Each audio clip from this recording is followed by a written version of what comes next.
I'm John Borowski. I'm the filmmaker of H.H. Holmes, America's First Serial Killer, and we're here outside the Portage Theater, the historic Portage Theater, where we're screening H.H. Holmes, America's First Serial Killer for WYCC PBS Channel 20. I watch WYCC all the time. That's one of my favorite channels. Jeff Mudgett, John Borowski, they're kind of like a tag team on this subject of H.H. Holmes.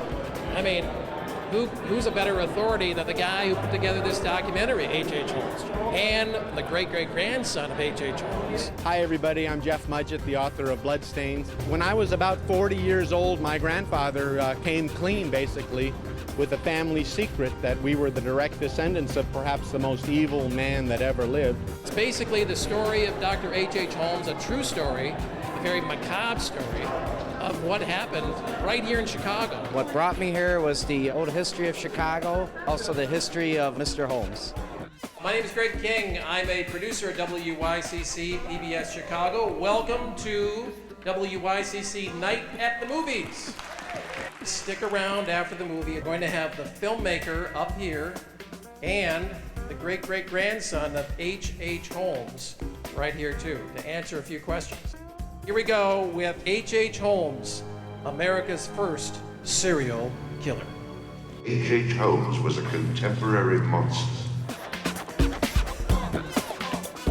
I was familiar with the story because I had read the book Depraved by Harold Schechter. Being a ghost hunter, this is kind of falls in the realm of the kind of history we like to research.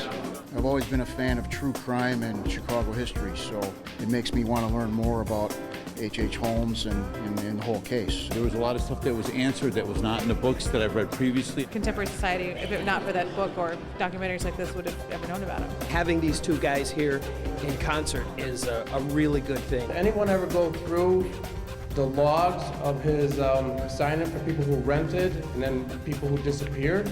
The Chicago chief of police had at one time, the man had at one time been H.H. Holmes' personal lawyer. It's very eerie to know that somebody was getting away with all of that. I used to live around there, actually. I grew up in that neighborhood, and so just really enjoyed it and had a great night out.